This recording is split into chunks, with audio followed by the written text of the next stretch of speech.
My name is Breanna Ross, and I'm 29 years old. For 5 years, I thought we had a normal marriage in our quiet suburb of Framingham, Massachusetts. I worked as a graphic designer from home while my husband handled remote sales. We had our 4-year-old daughter, and most days it felt like I was carrying everything alone. That afternoon, I was in the middle of an important client call when he walked into the room. "Don't worry," he said with that easy smile. "I'll stay home and take care of her. She's just a little sick. You finish your meeting." I believed him. I always did. The next morning, I woke up to an empty house. His suitcase was gone. When I checked his social media, there he was posting stories from the beach in Cancun, laughing with his friends, drink in hand, while our little girl was burning up at home. He had left anyway. He chose vacation over his sick child. I was still trying to process it when my phone rang.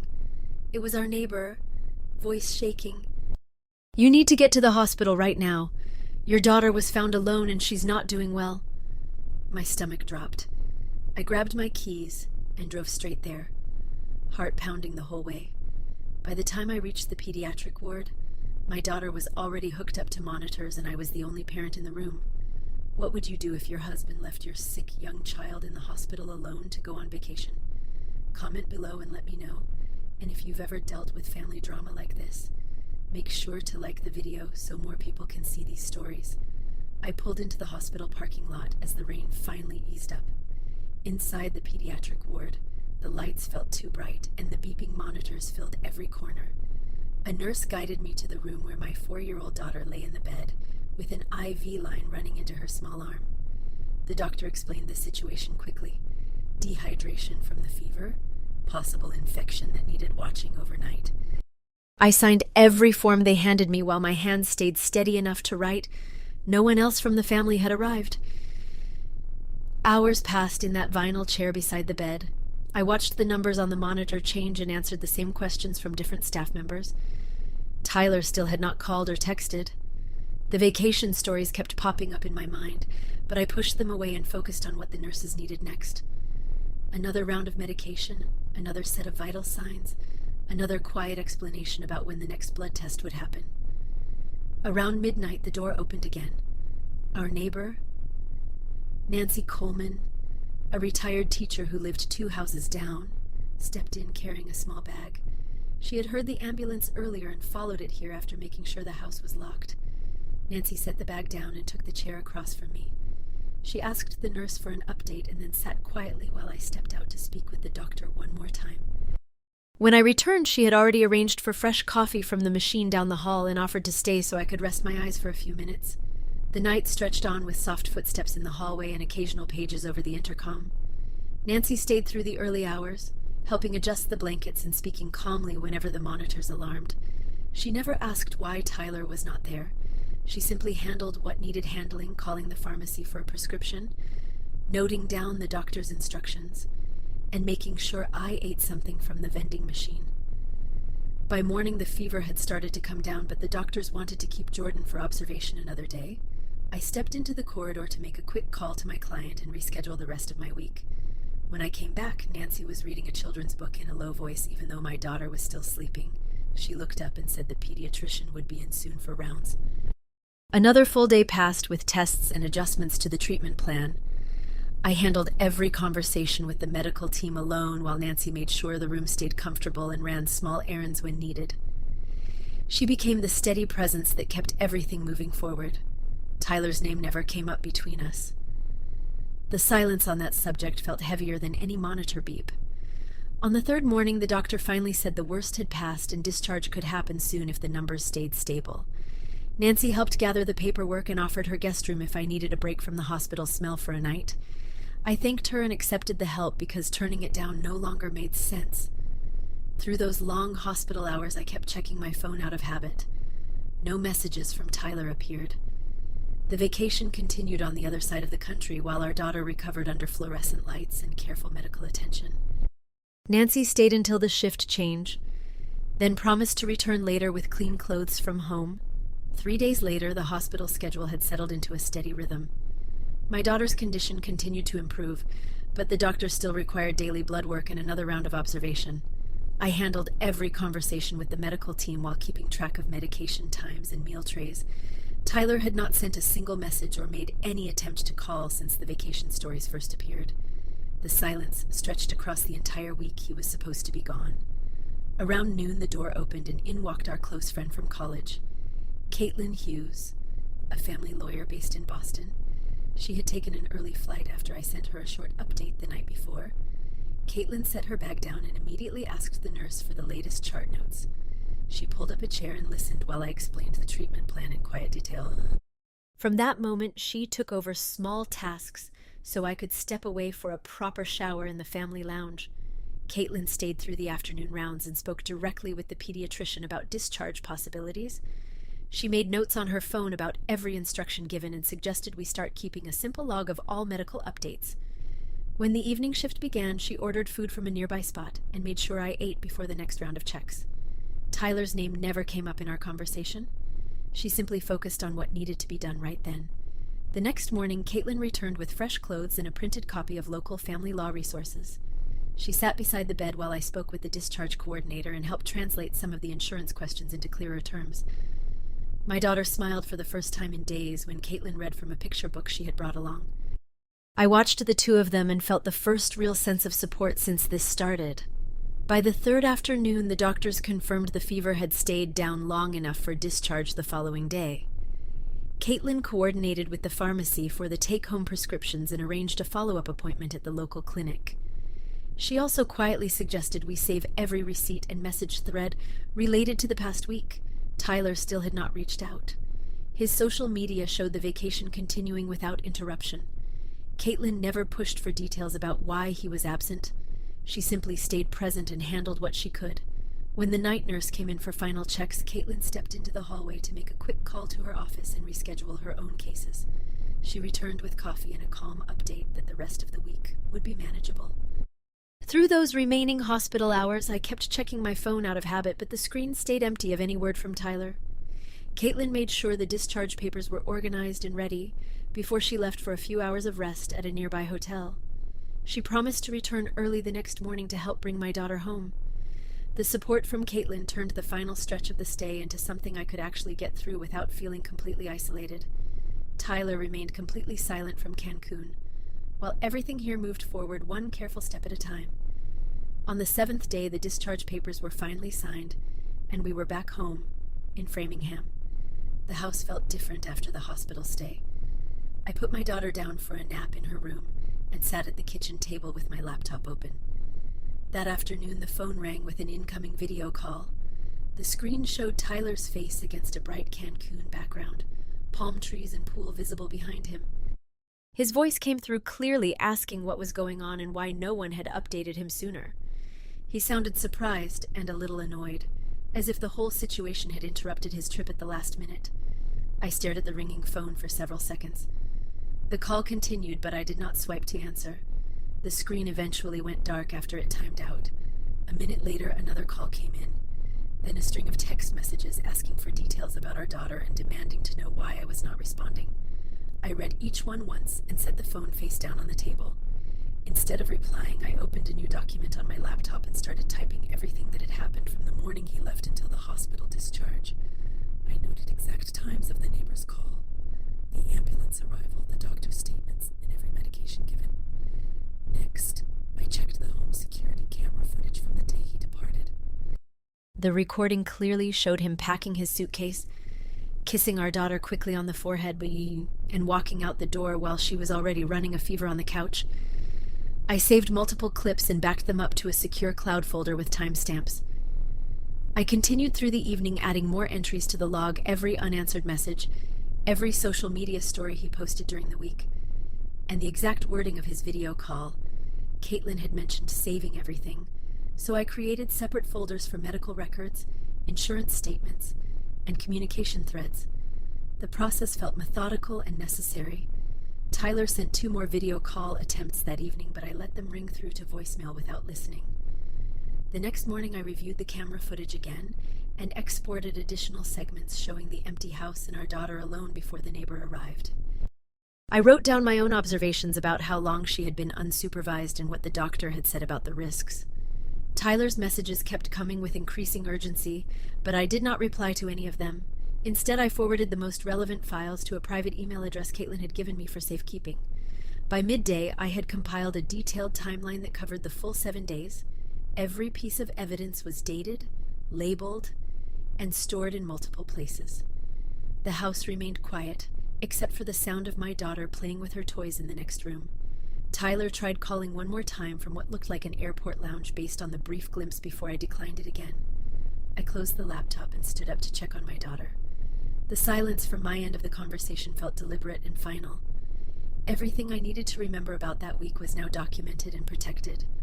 Tyler's vacation had ended, but the record of his choices was just beginning. On the day Tyler returned from Cancun, the front door opened in the late afternoon. He walked in carrying his suitcase and dropped it in the hallway before asking what exactly had happened during his trip. His tone mixed surprise with clear irritation, as though the entire situation had disrupted his plans unnecessarily. I described the hospital stay and the days spent handling everything without support. The discussion escalated quickly into raised voices across the living room. Tyler insisted the vacation had been planned far in advance, and that he deserved time away after months of heavy targets at work. I responded by outlining the sequence of events in calm detail while the weight of those facts settled between us. Once the argument cooled, I waited until he headed upstairs to unpack. I then opened my laptop and sent the full set of compiled files to Caitlin. Her reply came back almost immediately, confirming receipt and promising a thorough review that same evening. I added fresh notes about the conversation we had just finished, including direct quotes Tyler used to justify his choices. Every piece of information went into the growing record without emotion. The next morning, Tyler left for the office at his usual early hour. By early afternoon, a message arrived from someone I knew through his company circle. Word had started circulating in the internal sales team group chat after a mutual contact connected the vacation photos with the hospital timeline. The discussion gained momentum throughout the department. Tyler called me from his desk later that day, sounding strained. Several colleagues had approached him with questions, and his direct manager had requested a closed-door conversation before the end of business hours. I listened to his account without offering reassurance. Instead, I logged the details of that call into the timeline and noted how quickly the internal messages had amplified the story. Caitlin followed up with an email suggesting we keep any work-related communications organized in case they proved useful later. When Tyler came home that evening, he appeared more subdued. He mentioned that the conversation about his promotion had been delayed, and that Human Resources was now looking into department conduct guidelines. Over the following days, the house carried a constant undercurrent of tension. Tyler attempted to engage with our daughter during the evenings, but exchanges between the two of us stayed brief and functional. I continued updating the record whenever new fragments surfaced from his phone calls or late work emails. The company rumor continued to spread, and more team members seemed aware of pieces of what had occurred. Tyler's growing frustration showed in sharper responses and extended time spent at his computer attempting to contain the fallout. Caitlin arranged a call to go over possible next steps and advised setting up a consultation with a local family law specialist. I scheduled the meeting for later that week. Tyler caught part of the conversation and pressed for clarification, but I simply stated that I was addressing matters as they stood. The collected materials kept expanding in the protected folders, while the professional repercussions from that single vacation decision began appearing more clearly in his daily routine. By the close of the week, the internal chatter at his company had reached a level where his upcoming performance evaluation carried noticeable uncertainty. Tyler spent the weekend reviewing his own documentation and preparing responses, yet the timeline already assembled left limited space for alternative explanations. Weeks after the company fallout, the decision to file became final. I sat down with Michael Grant, the divorce attorney Caitlin had connected me to, and reviewed every piece of documentation one last time. Michael outlined the steps for filing in Massachusetts Family Court and emphasized how the court would evaluate parental fitness based on recent actions. I authorized the complaint, and the paperwork was submitted the following business day. Tyler was served at his office the next week. The initial hearing took place in a small courtroom in Boston. Michael presented the timeline along with medical records from the hospital stay. Nancy Coleman took the stand first and described arriving at the house after hearing unusual sounds, finding our daughter alone and unwell, and driving her to the emergency room without any other adult present. Her account stayed factual and focused on the sequence she observed. Caitlin Hughes followed with testimony about the support provided during those days and the complete absence of contact from Tyler throughout the critical period. Tyler sat across the room with his own counsel and listened as the evidence was entered. When given the opportunity to respond, he described the vacation as a necessary break after intense work quarters and claimed he had trusted the situation at home would remain stable. The judge asked specific questions about attempts to check in during the week and the lack of response to the developing medical issue. Tyler's answers highlighted work pressures but did not address the gap in communication during the hospital days. The court issued temporary orders within 2 weeks. Primary physical custody was awarded to me, with Tyler granted supervised visitation rights for 4 hours every other weekend at a designated center. Child support was calculated at $1,200 per month based on current income guidelines and the documented needs of our daughter. Additional requirements included completion of a court-approved parenting education program before any consideration of expanded access. Tyler left the courthouse after the ruling without speaking directly to me. Later that evening, he sent a message expressing disagreement with the financial amount in the supervision condition. I forwarded the message to Michael and logged it according to the standing order. The legal process continued with discovery and mediation sessions where property division and long-term custody arrangements were discussed. Nancy provided further written statements when requested and remained available for any additional court needs. Caitlin coordinated between the attorneys to keep the process moving efficiently. Through each step, the focus stayed on the documented events rather than personal accusations. Tyler's legal team attempted to introduce work performance records, but the court maintained emphasis on the direct impact to our child. By the end of the 3rd month, the judge finalized the support and visitation framework. The monthly payment of $1,200 would begin immediately through wage assignment. Supervised visits would occur at a neutral facility until Tyler satisfied the parenting course requirement and demonstrated consistent compliance. I received the official decree in the mail and reviewed every page carefully with Michael. The financial obligation created immediate adjustments for Tyler, while the custody arrangement provided stability for our daughter's routine. The court process had remained professional throughout, and the outcome reflected the evidence presented over multiple sessions. Michael closed the active file with instructions for any future modifications, and I stored the final documents in a secure location alongside the earlier records. After the decree was issued, life in the Framingham house began to take on a new structure. I adjusted my graphic design work to full-time hours from the home office while arranging childcare around Jordan's preschool schedule. The routine included early mornings preparing breakfast together and afternoons spent on client projects once she returned from school. The stability allowed me to accept larger contracts that had previously been difficult to manage with divided attention. Income from freelance work increased steadily as word spread through professional networks about reliable turnaround times. Nancy Coleman stopped by several times each week with small gestures that made daily tasks easier. She would bring over homemade meals or sit with Jordan while I attended virtual meetings. Her presence turned into a reliable part of the week without any formal arrangement. Conversations with her often centered on practical matters like school events or neighborhood updates rather than past events. Caitlin Hughes maintained regular contact from Boston and joined us for weekend outings when her schedule permitted. The 3 of us developed a comfortable rhythm during those visits where Jordan received consistent attention from adults who showed up reliably. The house felt calmer with established boundaries around visitation and support payments arriving on schedule through the assigned system. I used the additional resources to update Jordan's room and enroll her in a local activity class that matched her energy level. Freelance deadlines were met without the previous pressure of balancing everything alone. Nancy offered to watch Jordan during peak project weeks, and Caitlin reviewed contract terms when complex client requests arrived. Evenings often included simple shared dinners where laughter returned naturally. Nancy shared stories from her teaching years while Caitlin added perspectives from her legal work. Jordan responded well to the consistent environment and began speaking more openly about her day. The support network provided backup during occasional sick days or unexpected deadlines without creating dependency. I expanded the home office setup to accommodate the increased workload and invested in better equipment using earnings from new clients. Nancy helped organize storage spaces for design materials while Caitlin suggested efficient software tools she had seen in other professional setups. The changes created smoother workflows that allowed more time for family moments in the evenings. As months passed, the arrangement solidified into something dependable. Nancy became the person Jordan asked for when she wanted to bake cookies or plant flowers in the backyard. Caitlin joined for park visits and helped explain simple concepts when questions arose. Their involvement felt organic and grew from shared experiences rather than obligation. The household operated with clear expectations and mutual respect that benefited everyone involved. Freelance projects continued to grow, and I reached a point where selective client work allowed balance between income and presence at home. Nancy and Caitlin remained steady figures who contributed time and encouragement without expecting anything in return.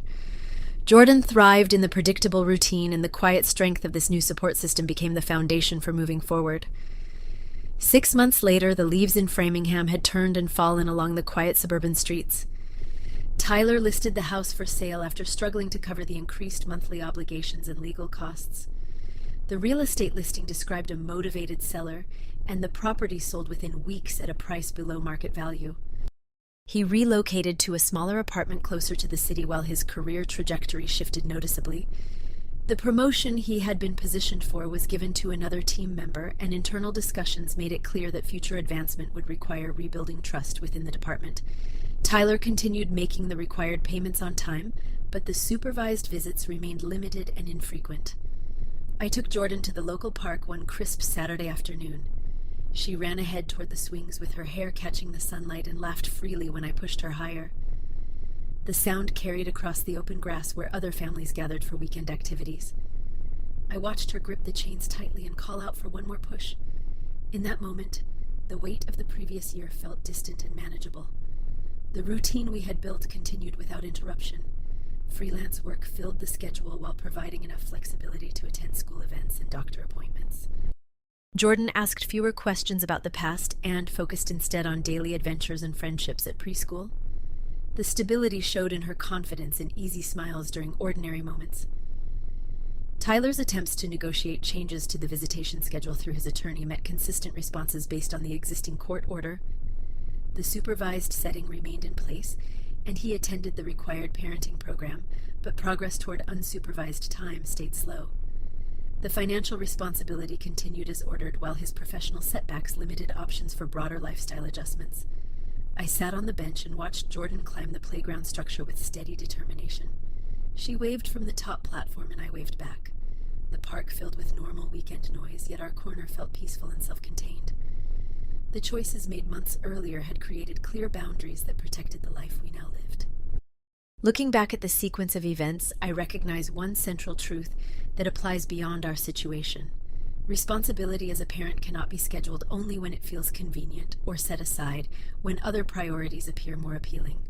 Children depend on consistent presence, especially during difficult times, and the consequences of choosing otherwise extend far beyond a single week or a single trip. Courts in Massachusetts and across the country evaluate actions through this lens when determining custody and support arrangements. The system prioritizes the child's needs and holds both parents accountable based on demonstrated behavior rather than stated intentions.